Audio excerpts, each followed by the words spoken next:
morning, everybody. I really don't have really much to talk about today. I don't know much. Just on my way to work. Didn't do anything yesterday. Just pretty much stayed home, freezing cold. Past few days. Only thing I did was go to the dump because they don't pick up garbage where I live unless you pay a little extra for that. You have to pay to bring garbage to the dump also, but it's cheaper than having someone else do it. So that's the way it rolls where I live. You know.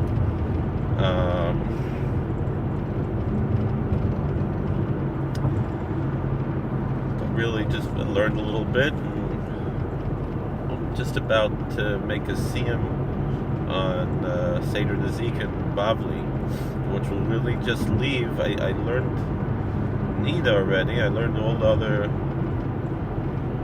5 of the 6 Storim in Gemara Bavli and Shas Bavli, so all that I have left is Kodshim, or Kadoshim, as I've heard, Chassidish, they say Kudushim. I went to Litvish Yeshiva, so it was in Kodshim. And I've never learned Bavli in Kodshim. I never learned Chulin. I've heard Shiurim, but I never learned inside. Even when we were learning for Smicha, the program I was in, we didn't learn Chulin either, I don't think. But I've learned Mishnayos many times, but finished Shidrei Mishnah a few times. But, we have to be very thankful that we live in this age where we have these art scroll Gemaras, because yes, I don't need the art scroll. I can make a laning without it, but it's a geschmack that we can cover ground. This art scroll, you can learn a Blatt Gemara in 5 minutes, mamish, and get pshat and everything. It's not it's quite incredible. And even learning the Horius, I never learned before the Gemara. Fascinating, interesting Gemaras here. Talking about, it's a very excuse me. It's a Masechta with very few dafim, but each daf is pretty long. It's about 13 blot. 12 and a half, 13, whatever. So, it's shorter than most Masechtas on one hand, but on the other hand, it's each page, like in the art scroll, how the art scroll are divided into different pages. So the average page there is 6, which most art scrolls, are 3, so, excuse me, so then, it's like an equivalent of learning, still a relatively short Masechta. Part of the reason why, it's Dapim are so big is because there's no Tosfos, or very little, and there's no, even Rashi. A lot of people question whether it was really Rashi who wrote on Horius or it was someone else. But generally, it's understood to be Rashi. It's generally most even Rishonim accepted it is authentically Rashi. But how often we learn these Masechtas, and so now we have this art scroll. It's a Gavaldiga thing, the same thing. I'm learning Yerushalmi Peah, just a little bit every night, not that much. Again, with the art scroll, it's a Gavaldiga thing, and I remember all the time, people were like, oh, it's lazy, it's this and that. But the fact of the matter is, yes, if you're in yeshiva, you shouldn't be using art school, because you should be learning how to learn so you can make a laning on your own and so forth. But once you already know how to learn, there's really nothing wrong to use the art scroll. I know Rabbanim who use art scroll. Yarma Roof, he tells a joke about the Daf Yomi Shir where everybody is, pages and pages ahead. Why? Because every time Maggid Shir turns the page, they turn the page. So, he's using an art scroll, and there's, 3, 4, 5, 6 pages for every Amud. So then, they see it as the same. But Lamaisa, it's nothing to be ashamed of. I mean, I remember in yeshiva, I remember we had Aida Chavrusa, very nice, very choshev man. He was a Rav in Great Neck, brilliant Talmid Chacham, and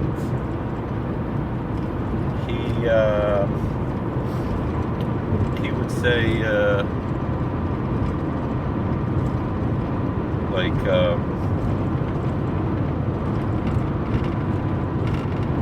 what did he say? Like we were learning brachas, and for the Agadata, I don't remember which parish it was was something with Nakudas. Make it a little bit easier to learn the Agadata. Some in Yankov Sefer that had Nakudas, it had the vowels. And he said, this is. He said, I remember he said to me, this is like watching TV. This is not, this is not serious. This is not serious learning. This is like relaxing and watching TV to learn the Gemara with Nakudas. And I said, it's, I would make fun. It's the Bava Metzia show starring Abaye and Rava, featuring Rabbi Akiva,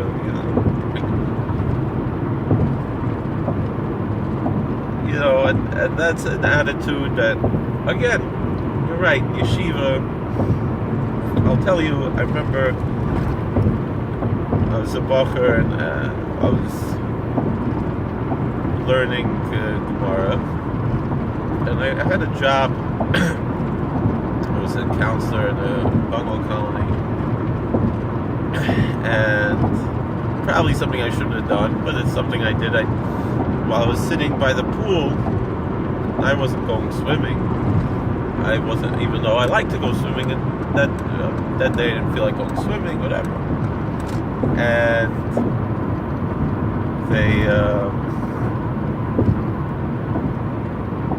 the lifeguard saw that I had a Sensino Gemara, and he said, "Why are you cracking your head with the Sensino Gemara? Use an art scroll." And I said, "What do you mean use the art?" The lifeguard wasn't the Isha Shalayim. He was the lifeguard for many years now. He's by Aladdin. But when he left there and went over to Aladdin, so it was Shlomo Kaplan, who lives all year in the country. He lives in Loch Sheldrake. Very, a good friend of ours. And Shlomo Kaplan's on the inside. A lot of people know him in the Catskills. He works in Ashkocha. So he said to me, "Why don't you use the art scroll?" And I said, "Well, I don't even need the Sensino. This just happened to be the Gemara I had. I know how to learn without the English, but anyway, isn't it the bigger avoida to harva and to work hard and learning Torah?" And he said, "No, the avoid is Yediyas Torah. He's a Lubavitcher, but a Hamish Lubavitcher, like old-fashioned, not brainwashed type Lubavitcher. Very fine, frum person, a Hamish person." And he said, "No, the avoid is Yediyas Torah. That's what Tanya says in Shulchan Aruch Harav and Hilchos Talmud Torah. It would seem to be epis machlokes between the Shulchan Aruch Harav. I remember in Or Sameach, I was learning in Or Sameach, they brought in a new Rosh Hashiva for a year or two, Rabbi Rosmer, and he gave a shir, and he said something. He told the story of the Shulchan Aruch Harav, because he didn't want to say, of course, he's not a Lubavitcher, he's not going to say Alter Rebbe, he's not a Chassidish, he's not going to say Balatanya, he's a Litvisher, so he said the Shulchan Aruch Harav, Maisa from the Shulchan Aruch Harav. So it would seem there's a machlokes between Reb Nachman Breslover and the Shulchan Aruch HaRav. The difference is, in Shulchan Aruch HaRav, he was a Rav. You know, the Baal Tanya was a Rav. And also a Rebbe. It's Gevorn a Rebbe after, you know, first he was a Rebbe, then he was a Rebbe. You know, Nachman Breslover was a brilliant genius, but he was a Rebbe, he wasn't a Rebbe. And so they're talking apples and oranges here. You can't really compare. You know, Rabbi Nachman was not speaking halacha. All Rabbi Nachman said, though, is you can interpret his Torahs any way, as long as it's al pi halacha.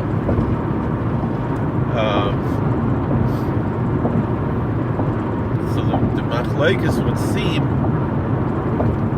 between Rabbi Nachman and the Shulchan Aruch HaRav is, what does this mean, Yedias HaTorah? What does it mean, Talmud Torah?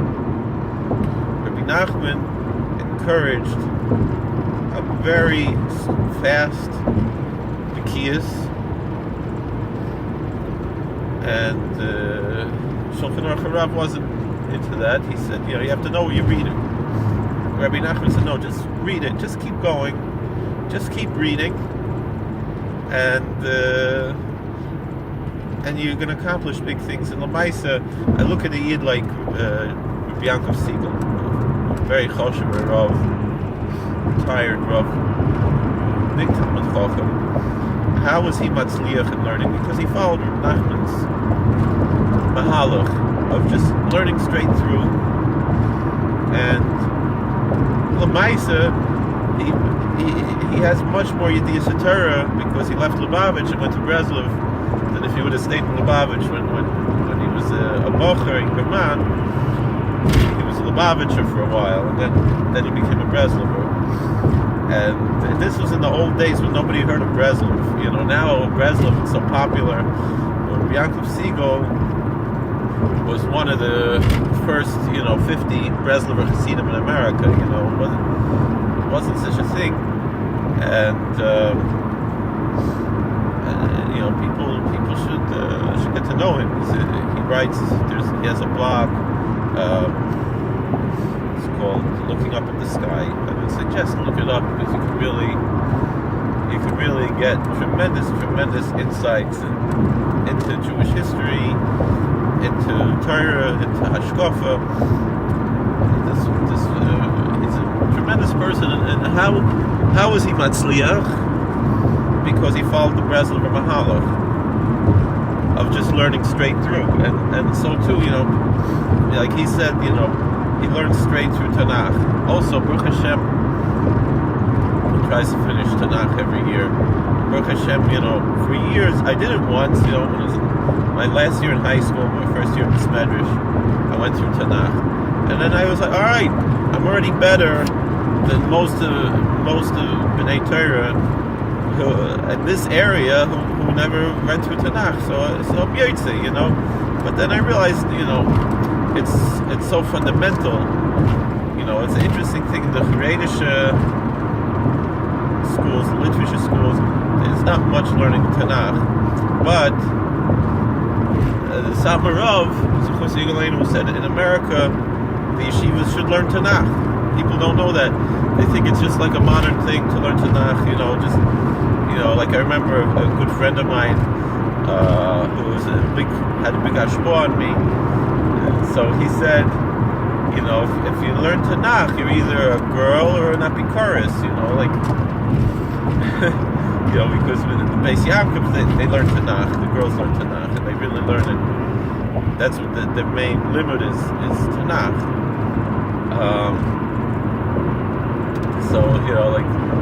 And the thing is Samarov said that in America, we don't have, like in Europe, there were the Apikorsim, Taka, they made a big deal of Tanakh. We don't have such an Indian in America. So he said, now we have to learn Tanakh. We have to go back to it. People don't know that.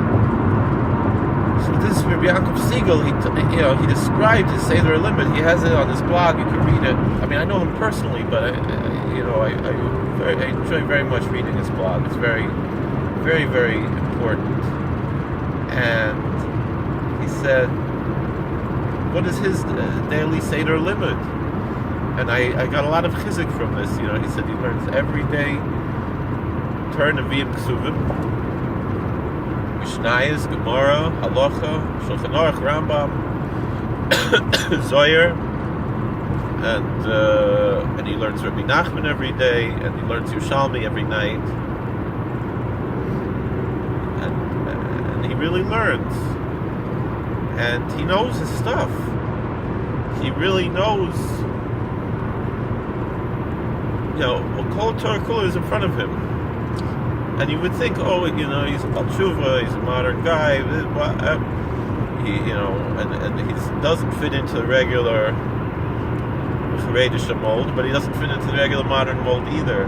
He really doesn't fit in anywhere, and that's also something that I respect a lot about him, because I can relate, so.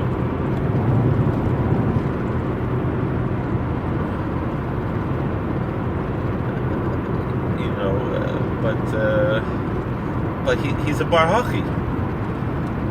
He's an older person already. He's retired, but he raised a choshev family as choshev mechutanim, and a lot of people know his mechut. I've had a little bit to do with the shidduch. Who's Avram Goldstein. So it's a big chashivas, to learn like this. And he said some days he has more time, he learns more, and some days he has less time, but at least he covers all of these things. And I don't follow exactly what he does. I'm my own person. I think in my own way, and I have my own derech halimud. But I was very much inspired by what he says, and it's very similar to my own person derech halimud, which doesn't really matter. I'm not a bar hachi like he is, but it's kedai that you can see what you can accomplish if you just sit and learn. It's like, I remember my Rosh Yeshiva, he's a Yid who finishes Shas like twice a year or something like that. It's a very similar mahalach, a little different, but a similar thing. And my Rosh Yeshiva, that's Moshe Lazarus. I haven't really been in touch with him, but I learned in his yeshiva, didn't have so much of shaykhs with him, but to have a certain amount of shaykhs, it's chashivas, and very choshev Rav Dayan and Kiryat Sefer, and he would come to Yerushalayim to be a yeshiva by us in our yeshiva. He has a program Or Lagola, and our program was Derech. Very, very choshev Talmud Chacham, brilliant person. And Rabbi Lazarus, what was I going to say about Rabbi Lazarus? Oh, Rabbi Lazarus said he has a chavrusa with, what's his name, from Eida Chareidis. I used to eat in his son's house. Chaim Uri Freund, from Kal Chasid Yerushalayim. Very choshev Yid. He used to eat by his son Rabbi Yochanan on a pretty regular basis. I can remember the cholent, the Yerushalmi cholent. It's not. I don't know what it was, but it's something. It was chicken and rice, and I never tasted anything like it. It's incredible. I can still taste it from 15 years ago in Yerushalayim, more than that already. And there's a Chareidis from Yerushalayim.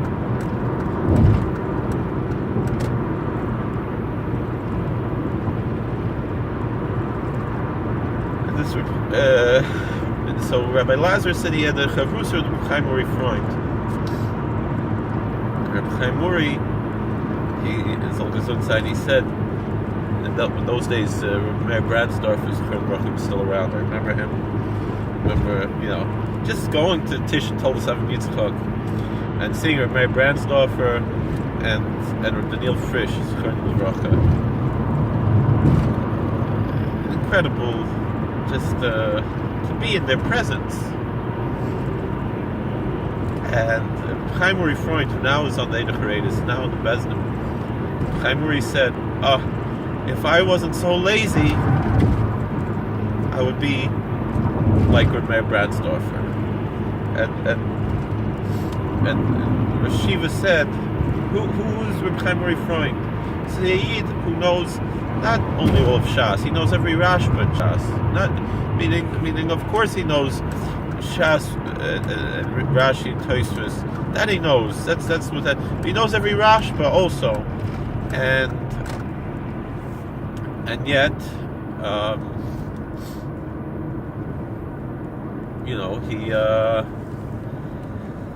he said, if I wasn't so lazy, I would be like Rameir Brandsdorfer. And so then, who is Rameir Brandsdorfer? We don't understand, and we think, we know something. We don't know anything. And how are we going to know anything if we're just sitting on one blot Gemara, and Bali Gaiva, that sit and learn, and they think they're better than the Balabatim who are learning Daf Yomi. When it's real, when they're sitting in their yeshiva and they learn 3 blot a year, and they think they know something, and they think, I can upslug to a shiva, and I'm sorry, I don't mean to be disrespectful, but it's just. That's not a mahalach, people know Satmarav and Taina and Daf Yomi.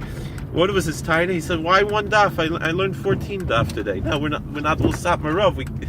We're not all Moshe Lazarus, but to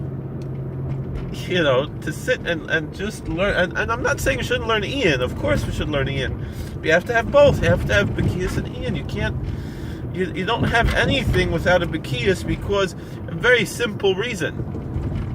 And I think a lot of people go off the derech because they have too much Ian, not enough Bekias.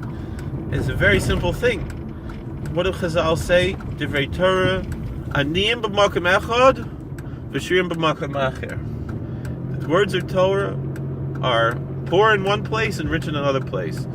Meaning they're going to look at the Chazal, and they say, what kind of crazy things these Jews believe in their holy book in the Talmud. Look what it says, but you have to take everything in context. If you don't take things in context, you're gonna come up with all kinds of crazy things.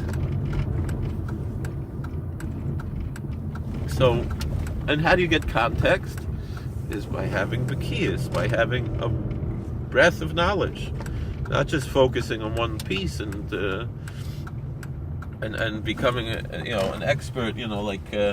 What was that movie, The Revenge of the Creature, where he said, we have specialists now to a point where soon there's going to be doctors who just specialize in the lower portion of the patient's left ear, and if that's how we learn Torah, we're in trouble.